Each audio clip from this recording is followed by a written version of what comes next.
has made history. He's appointed more gay and lesbians to federal office than any other president in history, and more than George Bush and Bill Clinton put together in all 16 years.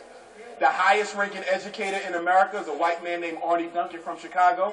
He's a supporter of homosexuality. He's the same man who fought for a gay high school in Chicago. He is the Secretary of Education right now. Who's the Secretary of Safe Schools, Safe and Drug-Free Schools? It's Kevin Jennings, an open homosexual who said, he was the first one to say it, we want a mandatory kindergarten through 12th grade homosexual curriculum in every public and charter school in America, and California finally gave him his dream. It will be in New York in a minute. You know y'all got to get it because that's where they legalized the gay marriage. So you definitely got to get it. But as I wrap up, black people, when do we get to a point where we decide to build the schools that our kids need? Hello?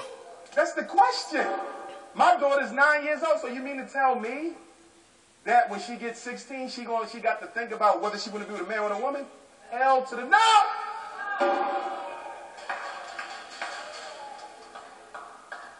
Where is our socialization process for our children? Some of us call it rites of passage. I don't have a problem with us calling it that. Okay? But rites of passage is more than learning Swahili. Okay? We don't have a socialization process for black kids. Think about that. What is a black child supposed to know, do, and think at 5? What are they supposed to know, do, think at 10? What are they supposed to know, do, think at 15? What are they supposed to know, do, think at 21? Do you know that in most cultures around the world, there's an age at which you are expected to be married by? Do you know that? You go to Africa, there's an age. If you ain't married at this age, you got to have a sit down with the elders to find out what's your problem. We ain't got no socialization. So guess who's raising your kids? Lil Wayne. And Little Freaky. There's 6 subjects that all black children need to learn. And I'm going to stop on this one. I can feel Malcolm in here too. Oh, sure. There's 6 subjects that all black children need to learn that no private school, public school, parochial school, or charter school I know of in America teaches our children. I'm going to give you these 6 and then I'm going to stop. And I want parents to hear these well because you got to teach your child yourself. The first thing that a black child, one of the main things they need to get that they're not getting, is that they have to be taught agricultural science. Agricultural science. If the Chinese stores close down, if the white supermarkets close down, how will we feed our families? We do not know how to work with our hands. Many of us think we're too cute to be touching some soil and fertilizer, seeds and water. Some of us cannot even fathom the idea of taking everybody's manure and putting it back on the food that you got to eat.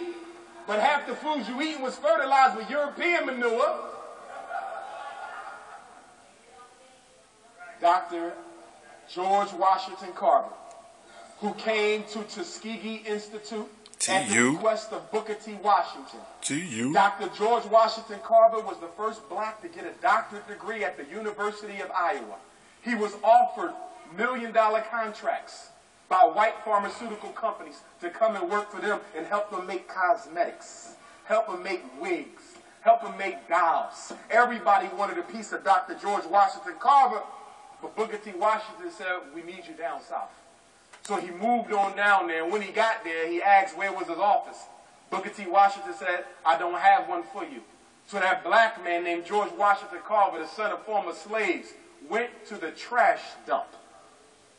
Went to the trash dump at Tuskegee Normal School. And he took garbage, plastic bags, Pepsi bottle, old tissue, and out of the garbage, he gave you 200 products from the sweet potato.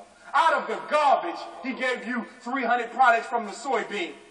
Out of the garbage, he gave you over 200 products from the ordinary peanuts. And here we are making $1 trillion a year, complaining about how we can't build anything when we got a man who basically reinvented agricultural science out of somebody's trash can. So agricultural science is number 1. The next science is what? Dietary science.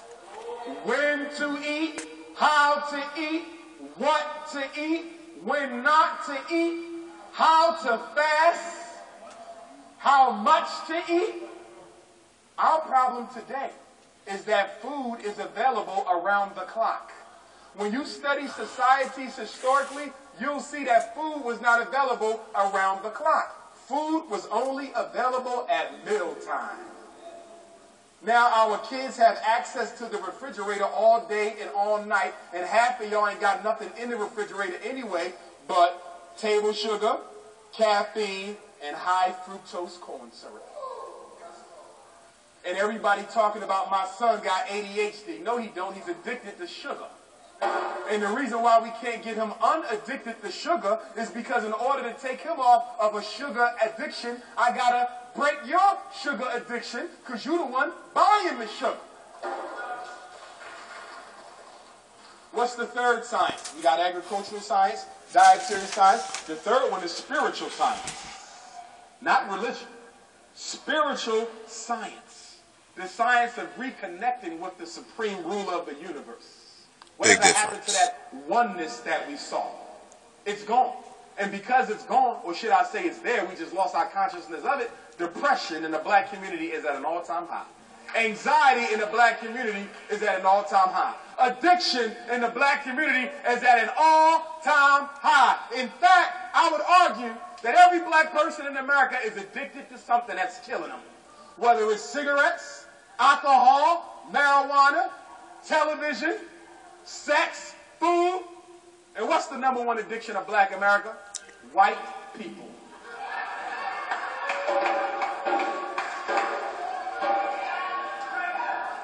You have an addiction to white people. And until we heal your addiction to white people, we'll never be able to solve our problems in this country. Because you can't stand to be away from him or her long enough to do anything about yourself. And if you don't believe black people are addicted to white people, all you have to do is watch a black person before the white person comes into the room, while the white person is in the room, and after the white person leaves. You see three different people.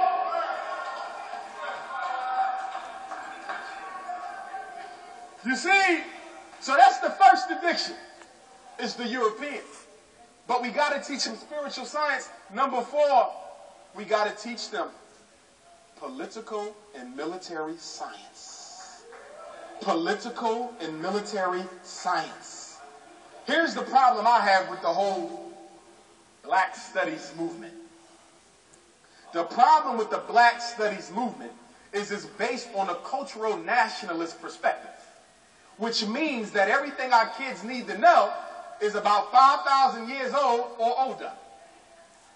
And if you only teach the children about Nile Valley, if you only teach them about prehistoric West Africa before slavery, if you only give them ancient civilization, they will not be able to connect the dots between that and this.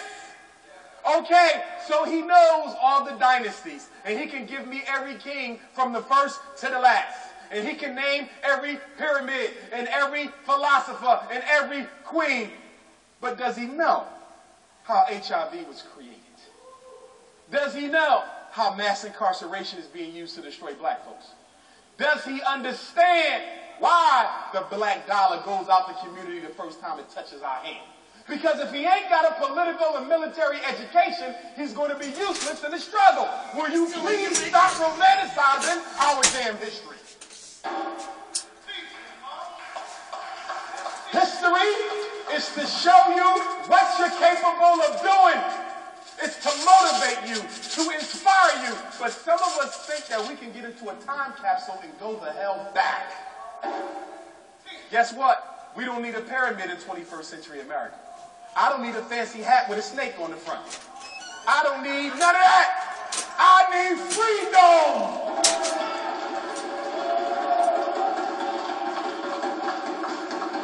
And there's 2 types of freedom. There's freedom, Freedom. That's what white people have. Freedom to go where they want. Freedom to live where they want. Freedom from police brutality. Freedom from racism. freedom from getting redlined at the bank when they go for a mortgage. And then we have the Negro freedom. F-R-E-E-D-U-M-B.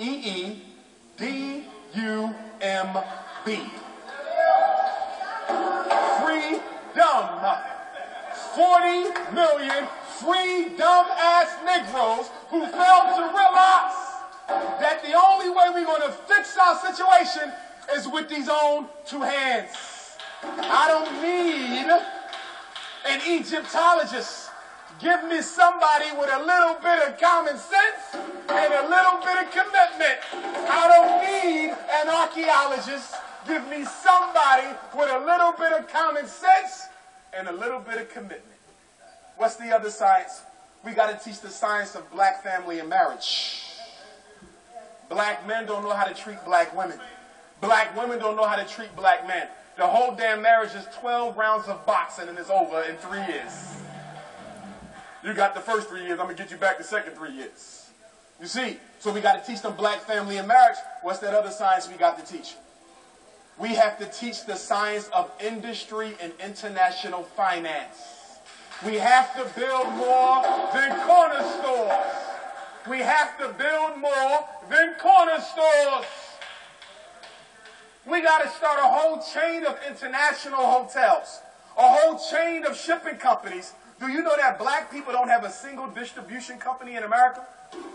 The closest thing we had to it was my time, Brother Kim Bridges, who was the father of my Garveyite brother Justin Bridges, who served in the UNIA with me in Philadelphia. They assassinated him.